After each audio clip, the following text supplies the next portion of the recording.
উলামায়ে কিরাম, মুসল্লিয়ানে আযম, আল্লাহ রাব্বুল আলামিনের অসংখ্য অগণিত প্রশংসা ও শুকরিয়া যে রব আপনাকে আমাকে এমন একটি মাস দান করেছেন যে মাসের মধ্যে আপনাকে আমাকে আল্লাহ মহান যে বিধান সিয়াম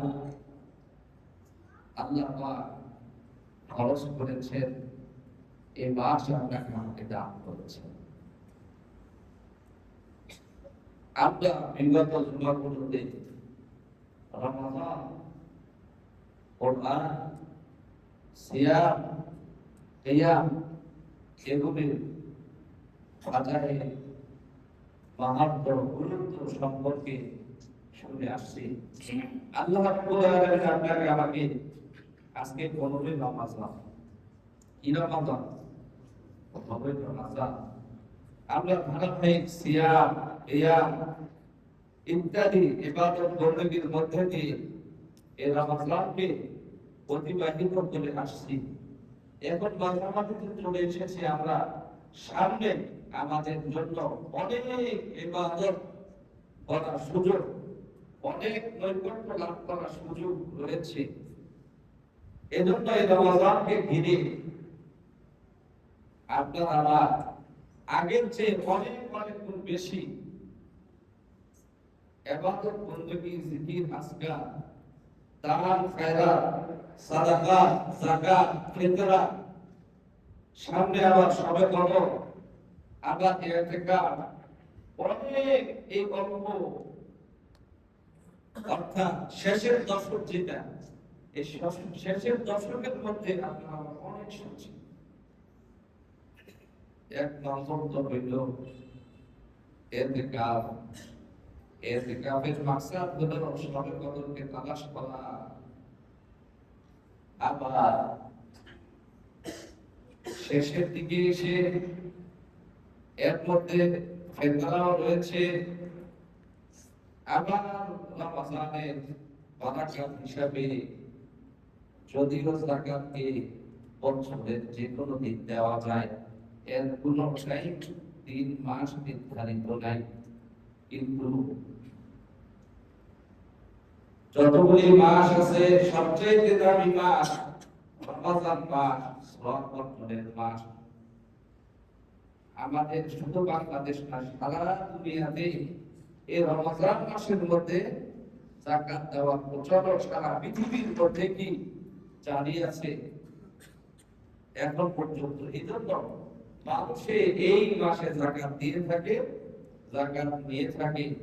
সেহেতু ইসলামের যে স্তম্ভ কি কালেমা, এরপরে নামাজ, এরপরে যাকাত, এরপরে শ্রম, 1 2 3 4টা ইসলামের 4টা বিধান, 4টা ফরজ, 4টা রুকন।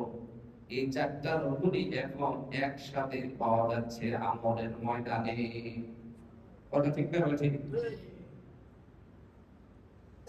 কলেমা কথা ঈমান তো অবিচ্ছেদ্য একটি বিভাগ, যে মানুষ একবার কলেমা পড়ছে আর মৃত্যু না পর্যন্ত কলেমার বিশ্বাস থেকে সে বিচ্ছিন্ন হতে পারবে না। এই জন্য বলা হয় কি ফরজ? দায়িত্ব ফরজ। কি ফরজ? দায়িত্ব ফরজ। ঈমানের আদতে থাকা সর্বক্ষণ, এটা কি দায়িত্ব ফরজ নাকি আপনার তাৎক্ষণিক কোনো ফরজ, অর্থে কোনো ফরজ না? যতক্ষণ পর্যন্ত আপনার আমার জীবন আছে, হায়াত আছে, ততক্ষণ পর্যন্ত আপনার আমার যত ধরনের হালাত আছে ঈমান করে রাখতেই হবে। কলবের মধ্যে কি রাখতে হবে? ঈমান রাখতেই হবে। এই ঈমান থেকে এক মুহূর্তের জন্য আপনি বিচ্ছিন্ন হওয়ার সুযোগ নাই।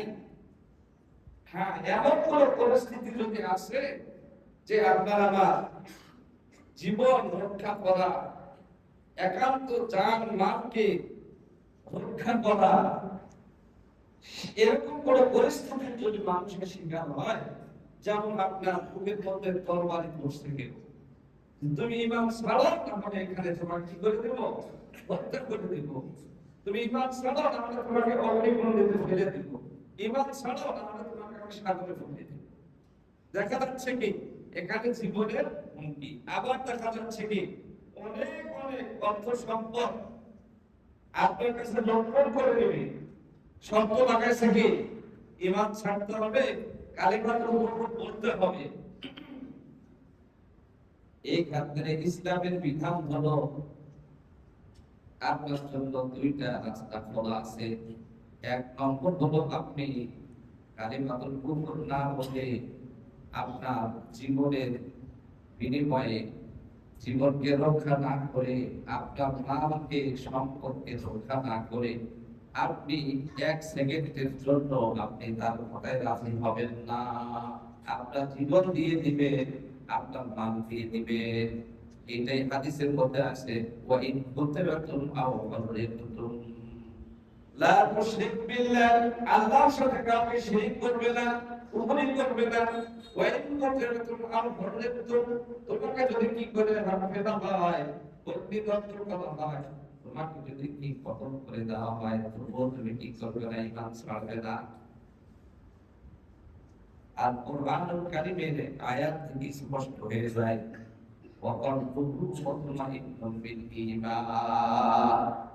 আপনার কলবের মধ্যে ঈমানটাকে মজবুত করে ধরে রেখে সাময়িকভাবে আপনার জীবন রক্ষার জন্য, আপনার মান রক্ষার জন্য আপনার কলবের মধ্যে ঈমান রাখার পরে শুধু মুখে কালিমাতুল কুফর উচ্চারণ করার আপনার কি আছে, ছাড় আছে, সুযোগ আছে। কে দিয়েছেন? আল্লাহ দিয়েছেন।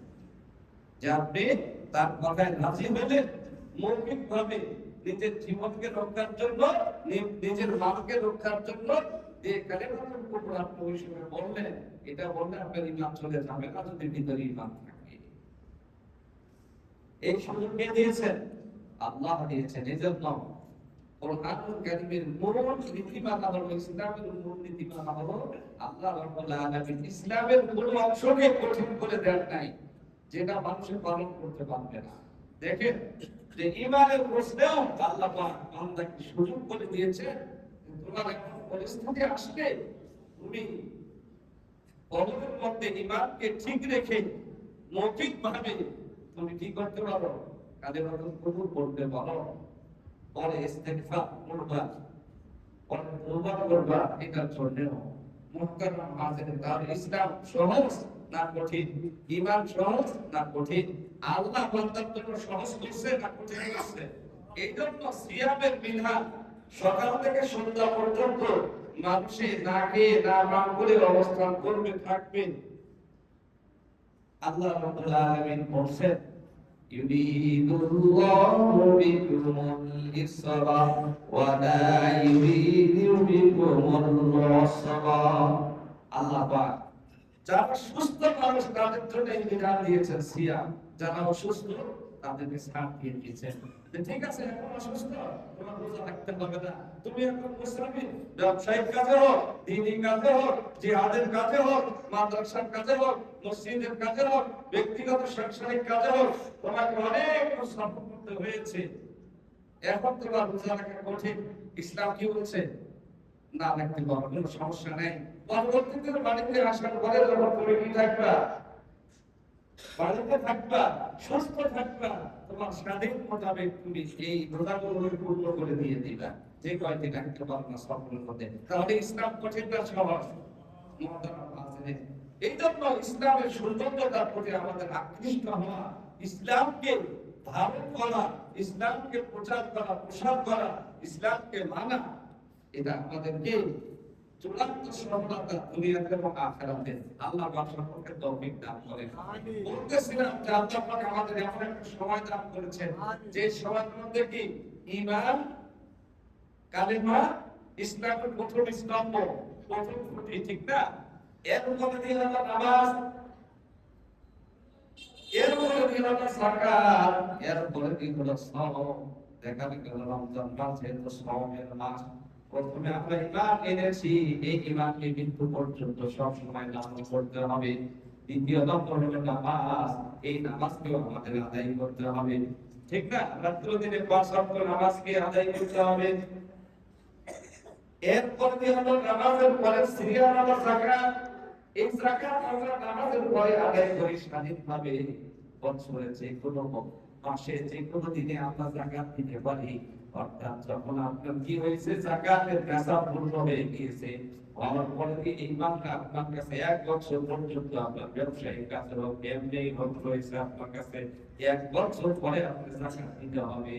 সেটা রমজান মাসে হইতে পারে, অন্য মাসে হইতে পারে। কিন্তু আমরা দিয়ে থাকি সুবিধার্থে, যারা দাতা এবং গ্রহীতা উভয়ের সুবিধার্থে, এবং রমজান মাস কিন্তু পবিত্র মাহে রমজান অত্যন্ত পবিত্র এবং সওয়াবের মাস, সেহেতু আমরা যাকাতটাও কি করে থাকি, রমজান মাসে দিয়ে থাকি। তাহলে দেখা গেল ইসলামের যে 4টা বিধান, ফরজ বিধান হলো কালেমা, নামাজ, যাকাত এবং ইসলাম, এই 4টাই একই সঙ্গে আমরা কি করতে পারছি, এই রমজানের মধ্যে জমা করতে পারছি, একত্রিত আমল করতে পারছি। তাহলে বোঝা গেল কি এই মাসটা হলো কি ইসলাম পালনের মাস, দিন পালনের মাস। ইসলামের বিধিবিধান করা একত্রিত ভাবে বছরের অন্য কোনো মাসের কোনো বিধানকে আপনি ইচ্ছা করলে একত্রিত করতে পারবেন না। আল্লাহ তাআলা তৌফিক দান করে, সকলে বলি আমিন। মুহতারাম হাজিরিন, তাই আমরা সিয়ামের ফজিলত, তারাবির ফজিলত এগুলো শুনে আসছি। আজকে যাকাত সম্পর্কে আলোচনা করব। আমরা শুনতে রাজি আছেন ইনশাআল্লাহ? যেহেতু আল্লাহ রাব্বুল আলামিন আমাদেরকে অর্থনীতি দান করেছেন, ইসলামী অর্থনীতি, যদি আমরা বুঝতাম আর মানতাম, আমাদের দেশটাও কি সোনা বাংলাদেশে পরিণত হয়ে যেত। কিন্তু আমরা না বোঝার কারণে ইসলামী অর্থনীতি বাদ দিয়া, কোরআনের অর্থনীতি বাদ দিয়া, হাদিসের অর্থনীতি বাদ দিয়া, মুহাম্মদ সাল্লাল্লাহু আলাইহি ওয়াসাল্লাম সকল নবী রাসূলের অর্থনীতি বাদ দিয়ে মহান রব্বুল আলামিন আমাদের উপরে দয়া করে, মায়া করে, রহম করে যে অর্থনীতি আমাদেরকে দিয়েছে, এইটাকে আমরা ছেড়ে দিই আজকে ইহুদি এবং খ্রিস্টান পশ্চিমাদের অর্থনীতিকে আমরা ধরার কারণে আজকে আমাদের অবস্থা এতটাই নিম্নে চলে গেছে, আমাদের অবস্থা এতটাই কি হয়ে গেছে, বাজে হয়ে গিয়েছে, যেটা কি করা যায় না, বর্ণনা করা যায় না। উল্টে আল্লাহ রাব্বুল আলামিন বলেন কোরআনের মধ্যে, ওয়া আতাইতুম মিন যাকাতিন তুরিদুনা ওয়াজহাল্লাহ ফাউলাইকা হুমুল মুফলিহুন। তোমরা আল্লাহ রাব্বুল আলামিনকে রাজি খুশি করার জন্য যাকাত হিসাবে অর্থের পবিত্রতার সাথে তোমরা যা মানুষকে দিয়ে থাকো, আল্লাহ রাব্বুল আলামিন এর বিনিময়ে আল্লাহ পাক তোমাদেরকে সফল করে। কি করে? ফাউলাইকা হুমুল মুফলিহুন, যারা কি করে যাকাত দেয় তাদেরকে আল্লাহ পাক সফল করে। এর আগে আল্লাহ পাক বলেন, ওয়া মা আতাইতুম মিন রিবা লিয়ারবু ফি আমওয়ালিন নাস ফামা ইয়ারবু ইনদাল্লাহ। আর যারা কি করে মানুষকে সুদে মানুষকে টাকা দেয়, অর্থ দেয়, এই জন্য যে তার নামকে বৃদ্ধি করে দিবে, আল্লাহ রাব্বুল আলামিনের কাছে তাদের এই মাত্রা বাড়ে না। এবার কি হয় না, বাড়ে না, বৃদ্ধি হয় না। কে বলছেন? আল্লাহ বলছেন। আল্লাহর কথা সঠিক না ইহুদি যারা আবিষ্কার করেছে যাকাত ব্যবস্থা, এই সুদ ব্যবস্থাপনা, খ্রিস্টান যারা পরিচালনা করছে এই আপনার সুদী কারবার, সারা পৃথিবীতে ছড়িয়ে দিয়েছে, আর যা গ্রামে গঞ্জে গলিতে গলিতে ঘরে ঘরে, তাদের কথা ঠিক, ইহুদি খ্রিস্টানদের কথা ঠিক না আল্লাহর কথা ঠিক? সারা পৃথিবীর ইহুদি খ্রিস্টানরা বিশ্বাস করতে পারে তাদের মতবাদকে, তাদের এই অর্থনীতিকে, বাজে অর্থনীতিকে, কিন্তু মুসলমান যার মধ্যে ঈমান আছে, যার মধ্যে কালেমা আছে, যার মধ্যে কোরআনের বিশ্বাস আছে, সে কোনদিন বিশ্বাস করতে পারে না যে মানুষের দারিদ্রতা বিমোচনের জন্য, সারা পৃথিবীতে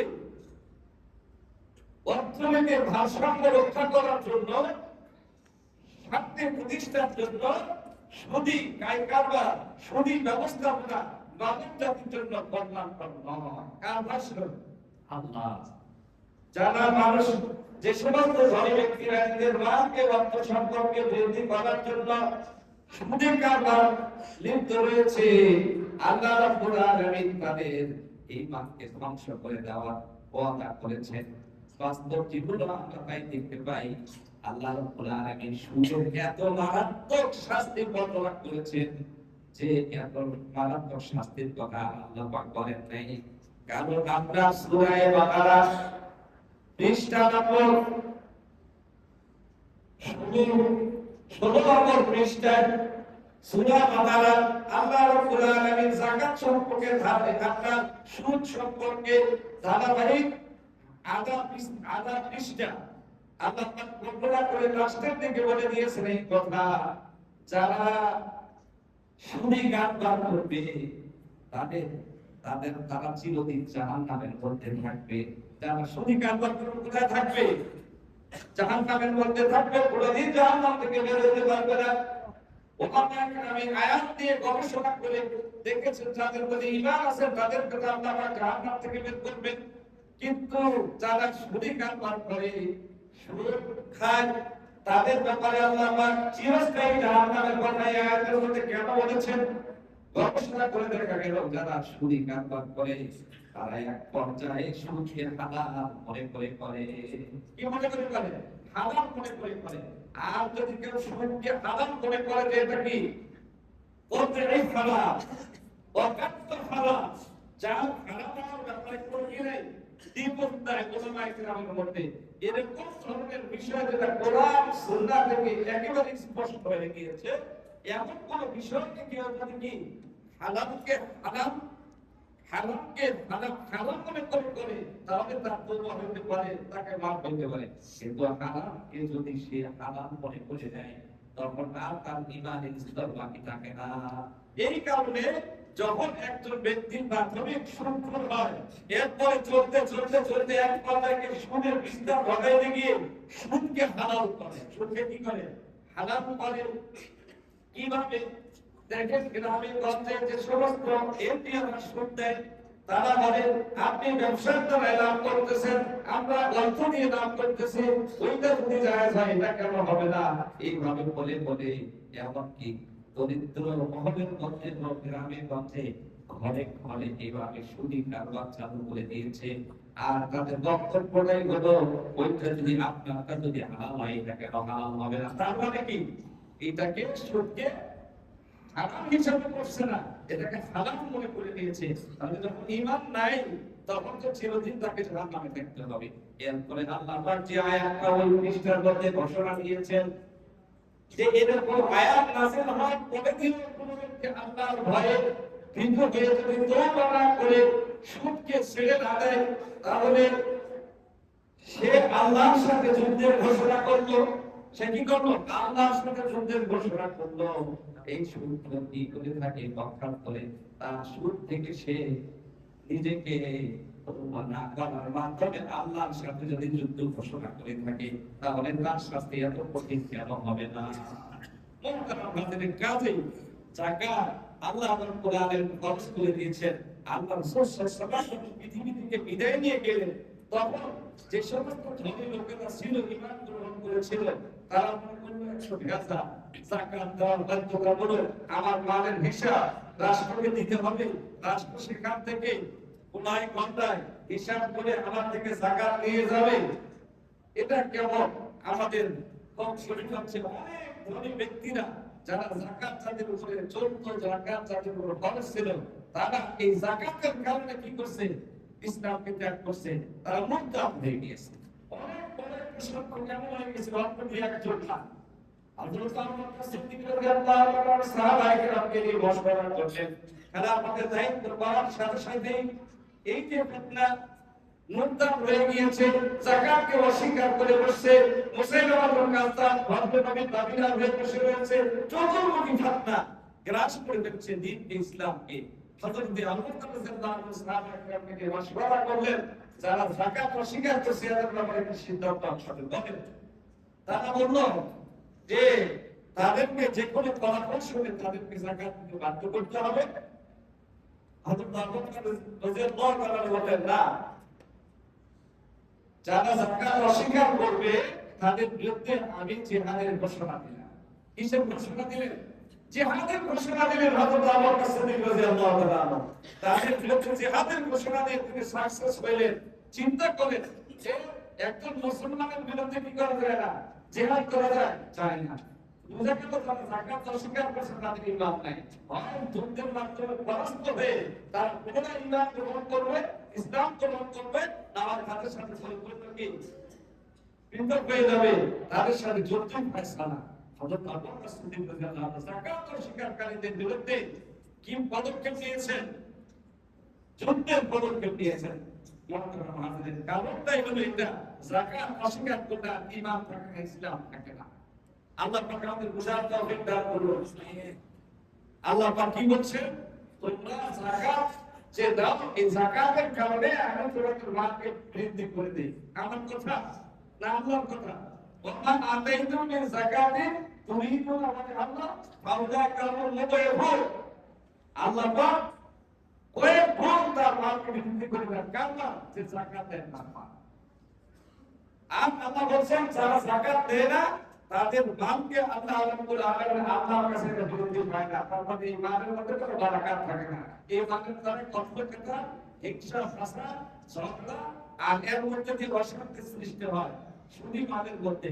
আল্লাহ পাক আমাদেরকে বুঝার তৌফিক দান করুন। হাজিরিন, আমরা জানি শুনেছি একটি ঘটনা কি কোরআনের মধ্যে আল্লাহ পাক বলেছেন ইন্না কারুনা কানা মিন কওমি মূসা ফাবাগা আলাইহিম। এই কারণ আল্লাহ তাআলা এই পরিমাণ অর্থ দিয়েছিল আর কাউকে দেন। এত সম্পদের মালিক আল্লাহ পাক বলেছেন লা তানুউ বিল ওয়াসবাতি মিন কুওয়া। শক্তিশালী বিশাল এক বাহিনী, তার মানের যে কোষাগার ছিল, তার যে তালা চাবি ছিল, এই চাবিগুলোকে বহন করতে হিমশিম খাইত। বহন করতে খুব কষ্ট হইত তাদের। বিশাল এক বাহিনীর একটা সাথে চাবি বহন করতে, সে চাবিগুলো ছিল চাপা। তার কি পরিমাণ চাবি ছিল, কি পরিমাণ তার গোলাম খাজানা ছিল। আল্লাহ রাব্বুল আলামিন মুসা আলাইহিস সালামের মাধ্যমে বিধান জারি করে দিলেন, ওয়া আকসির কামা আরসালাল্লাহু ইলাইহি। আল্লাহ তোমার উপরে যখন দয়া করে বাদ দিয়েছে, তুমিও জাতির জন্য এই বাদকে যাকাত হিসাবে দিতে থাকো। সে অস্বীকার করলো ওয়া উতিতুহু মিন শাইইন ইল্লা বিল ইলমি।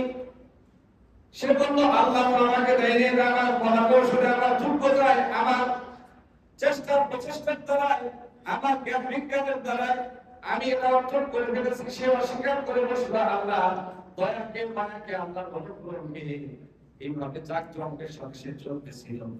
কোরআনের মধ্যে পুরা বর্ণনা এসেছে যে এইভাবে একদিন সেভাবে অনেকগুলি লোকজন নিয়ে তন্ত্র সেজে তার সওয়ারিকে সাজিয়ে জাঁকজমকতার সাথে এভাবে বের হচ্ছে, সে রাস্তায় চলছে।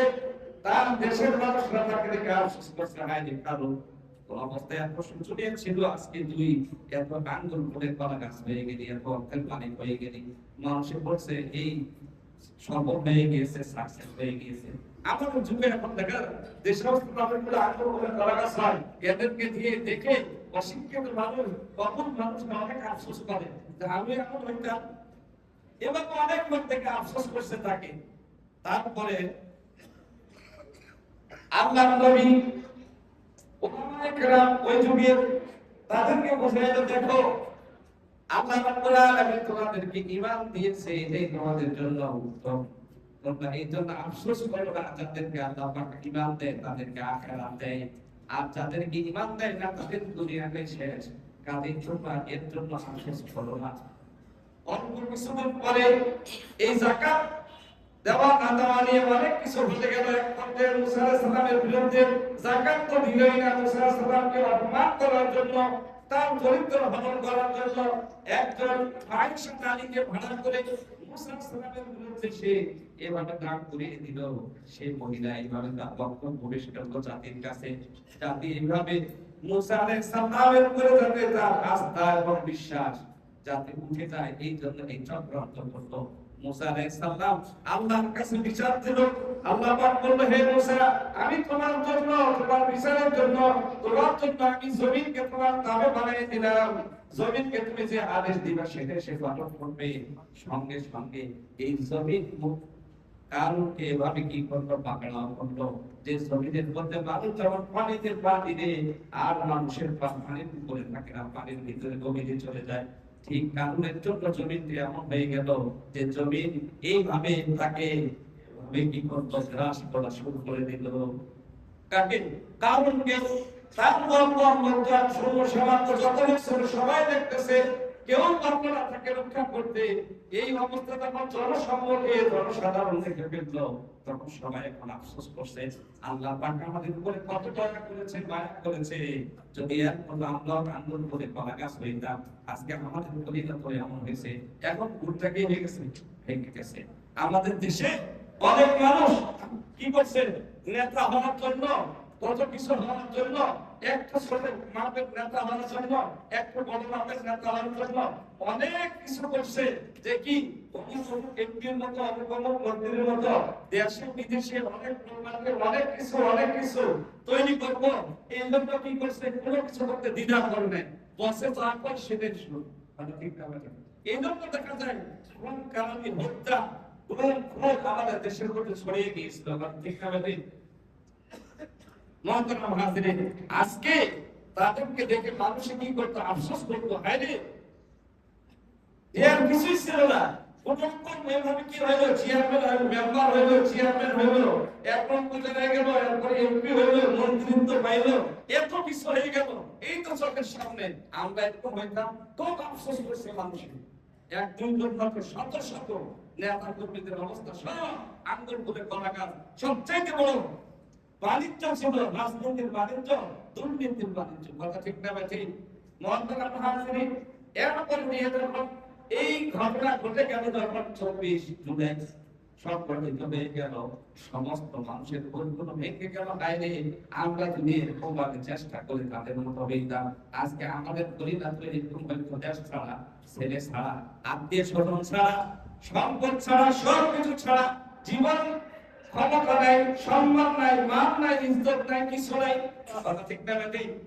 মহতরম হাজিরিন, অবৈধ মাল সেটা দুর্নীতির মাধ্যমে হোক, ঘুষের মাধ্যমে হোক, আর এটা সুদের মাধ্যমে হোক, অবৈধ মানের ক্রিয়া, অবৈধ মানের ফলাফল হলো রাষ্ট্রে হলো জিরো। লাস্টে হলো কি? জিরো। এই জন্য আমরা আমাদের মালকে পবিত্র বানাইতে চাই না, কি বলে? চাই তো। এই জন্য যাদের উপরে যাকাত আছে, দয়া করে, মায়া করে আল্লাহ পাকের কথাগুলি আমরা বুঝি এবং ভাবে মালের যাকাত আদায় করি। আল্লাহ পাক বলেছেন, ওয়ালা ইয়াহসাবান্নাল্লাযীনা ইয়াবখালুনা বিমা আতাহুমুল্লাহু মিন ফাদলিহি হুয়া খায়রুল লাহুম ওয়া খায়রুল লাহুম ওয়া শাররুল লাহুম। আল্লাহ পাক বলেন, যে সমস্ত মানুষের উপরে যাকাত ফরজ হয়েছে তারা যাকাত দেয় না, তারা এই যাকাত না দেওয়া থাকে, তারা খুব চালাকি মনে করে, কল্যাণ মনে করে যে আমরা তাকে দিয়ে দিয়েছি, না দিয়ে বেঁচে গিয়েছি। আল্লাহ পাক বলেন যে এটা তাদের জন্য কল্যাণকর নয়, এটা তাদের জন্য কি নয়? কল্যাণকর নয়, বরং শাররুল লাহুম, বরং এটা তাদের জন্য অনেক ক্ষতিকর।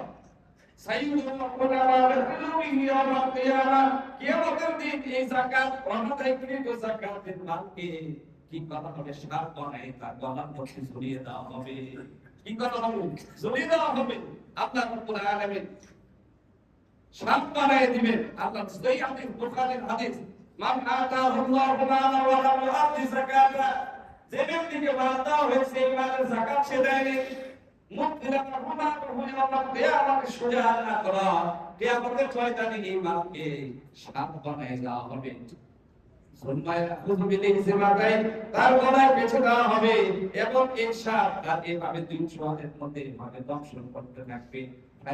এবং এই সাপ কথা বলবে, আমি হলাম তোমার মা, আমি হলাম তোমার খাজানা, সেই মা আর খাজানা তুমি যাকাত আদায় করো নাই। আল্লাহ রাব্বুল আলামিন বলেন, ওয়াল্লাযীনা ইয়াকনিজুনা আয-যাহাবা ওয়াল ফিদ্দাতা ওয়া লা ইউনফিকুনাহা ফী সাবিলিল্লাহি ফাবাশশিরহুম বিআযাবিন আলীম। যারা স্বর্ণ চাঁদিকে জমা করে রেখেছে, আর এই স্বর্ণ চাঁদি আর টাকা পয়সা এগুলো সে যাকাত আদায় করে নেয়, জাহান্নামের আগুনের মধ্যে স্বর্ণকে, এই রূপাকে, এই টাকা পয়সা গুলোকে, অর্থ গুলোকে যেগুলো যাকাত আদায় করা হয় নাই, এগুলো জাহান্নামের আগুনের মধ্যে কি করা হবে? উত্তপ্ত করা হবে। এগুলোকে উত্তপ্ত করার পরে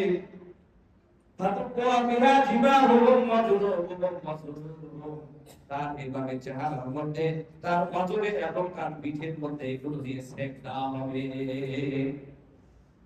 আর বলা হবে, স্পষ্ট করা হবে এই শাস্তি কি কারণে। হাদা মা কালাসতুম বিআনফুসিকুম, এটার ঘটনা ওই যাকাত আদায় না করা, স্বর্ণ চাঁদি এবং অর্থ সম্পদ টাকা পয়সা, আজকে তুমি যাকাত আদায় করার যে মজা, যে সেটা তুমি আজকে আস্বাদন করো, এইভাবে ক্লিয়ার করে শাস্তি দেওয়া হবে। মহতারাম হাজিরিন, যাকাত না আদায় করার কারণে পৃথিবীর জমিনে যে শাস্তি দেওয়া হয়েছে, কারণ কি অন্য কোনো বিধান না পালন করার কারণে দুনিয়াতে এইভাবে দেওয়া হয় নাই।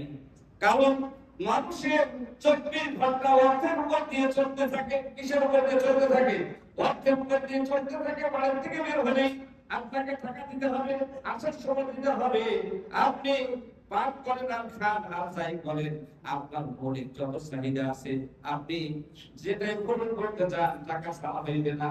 আর আল্লাহ রাব্বুল আলামিন আপনাকে দিয়েছেন টাকা, আপনার উপরে যাকাত খরচ করে দিয়েছেন। ওই যাকাতের মধ্যে একজন গরিব ব্যক্তি, অসহায় ব্যক্তি, এইভাবে যারা যাকাত খাইতে পারে তাদের মালও তোমাকে দেওয়া হয়েছে তোমাকে পরীক্ষা করার জন্য। আর তাদেরকে দেওয়া হয় নাই, তারা সবল পারে কি নাই, তাদের পরীক্ষা করার জন্য। এই জন্য আল্লাহ পাক বলে দিয়েছেন, ওয়া ফি আমওয়ালিকুম হাক্কুল লিসাইলি ওয়াল মাহরুম, তোমাদের নাম সম্পদের মধ্যে যারা তোমাদের কাছে চায় আর যারা চাইতে পারে না, তাদের হক রয়ে গিয়েছে, এই হক তোমরা আদায় করো, খুঁজে খুঁজে দাও। যদি না দাও, আল্লাহ রাব্বুল আলামিন এর ফল দুনিয়াতে ভোগ করতে হবে, আখিরাতে ভোগ করতে হবে। আমাদের বাংলাদেশে, সারা পৃথিবীতে মুসলমানদের হাতে সেই অর্থ সম্পদ আছে। এই অর্থ সম্পদের যাকাত যদি আদায় করে, দারিদ্র বিমোচন হয়ে যাবে। আমাদের দেশে ইসলাম না আসার পিছনে অনেক কারণ আছে, তার মধ্যে থেকে একটা কারণ এটাও যে যারা বড় বড় কোম্পানি, বড় বড় যারা ধনী ব্যক্তি, যারা সরকারের সাথে অর্থনৈতিক ভাবে সরকারকে কি করে ঘুরায় চালায়, যাদের কথা অনুযায়ী সরকার চলতে হয় অর্থের কারণে, ব্যবসা বাণিজ্য ইত্যাদির কারণে, তারাও এইভাবে কি চায় না যে ইসলাম আসলে এত বিশাল অঙ্কের টাকা তাদেরকে দিতে হবে হিসাব করে। ইসলাম তো ছাড় দিবে না। মহতারাম হাজিরিন, আসলে এটা ভুল বোঝাবুঝি। কারণ যদি কেউ যাকাত দেয়, আল্লাহ বলতেছেন তার সম্মানের মধ্যে, তার অর্থের মধ্যে আল্লাহ প্রবৃত্তি দান করবেন, সমৃদ্ধি দান করবেন, নিরাপত্তা দান করবেন। আল্লাহ রাব্বুল আলামিন আমাদেরকে বোঝার তৌফিক দান করেন। আমরা যাকাত দিব, ফিতরা দিব, এবং আমরা এই মাস শাহরুল মুআসা, হাদিসের মধ্যে এসেছে সম্মানিত মাস রমজান মাস, এই মাসের মধ্যে এভাবে নিজের আত্মীয় স্বজনকে তো দিবই, আমরা অন্যান্য গরিব ফকির মিসকিন ইত্যাদি তাদেরকেও আমরা দিব। অর্থাৎ আমাদের যেমন ঈমান, যেমন নামাজ, যেমন তেলাওয়াত, জিকির আজকার ইত্যাদি সিয়াম, ঠিক এই মাসের মধ্যে যে মানি ইবাদত, এই মানি ইবাদতটা আমরা করব। যাদের উপরে যাকাত ফিতরা ছাড়া আমরা দিব। এছাড়া অনেকের উপরে যাকাত নাই, কিন্তু নফল আমরা দান খায়রাত সাদাকাত করব ইনশাআল্লাহ। ঠিক আছে না? আল্লাহ পাক তৌফিক দান করেন। মুহতারাম হাজিরিন, বিশেষ করে ওলামায়ে কিরাম যাকাত উসুল করে থাকে, মাদ্রাসাগুলোর মধ্যে একটা লিল্লাহ ভাগ থাকে, ওখান থেকে গরিব গরিব ছাত্রদেরকে লিল্লাহ ভাগ থেকে খাওয়া দাওয়া হয়। আর এটা ইসলামী শিক্ষার ক্ষেত্রে অনেক ভূমিকা রাখে আমাদের দেশে। এই জন্য ওলামায়ে কিরামদেরকেও যারা মাদ্রাসার জন্য যাকাত নেয় আমরা দিব। শুধু দিব তাই না, তাদের সাথে ভালো ব্যবহার করবো, ভদ্র ব্যবহার করবো। আর বিশেষ করে কাগজপাড়া গ্রাম কেন্দ্রে একটা মাদ্রাসা, আপনাদেরই মাদ্রাসায় যায়, এই মাদ্রাসায় এখানেও বিভিন্ন ভাগ আছে। এই বিভিন্ন ভাগের ব্যাপারে অগ্রাধিকার হিসাবে অন্যান্য মাদ্রাসা প্রতিষ্ঠানের তুলনায় আপনাদের এটা কি অগ্রাধিকার, সেখানে বিশেষ দৃষ্টি আমরা রাখবো। এখানে নিজেদের যাকাত, ফিতরা ইত্যাদি নফল যে সমস্ত দান খায়রাত, এগুলো দিয়ে এক নম্বর হক আদায় হবে। দ্বিতীয় নম্বর হলো কি, আপনাদের প্রতিষ্ঠানের একটা বড় বিভাগ নির্ধারণ, এটাও কিভাবে সচল হবে। আল্লাহ সকলকে আমল করার তৌফিক দান করেন। ওয়া আখিরু দাওয়ানা আনিল হামদুলিল্লাহি রাব্বিল আলামিন।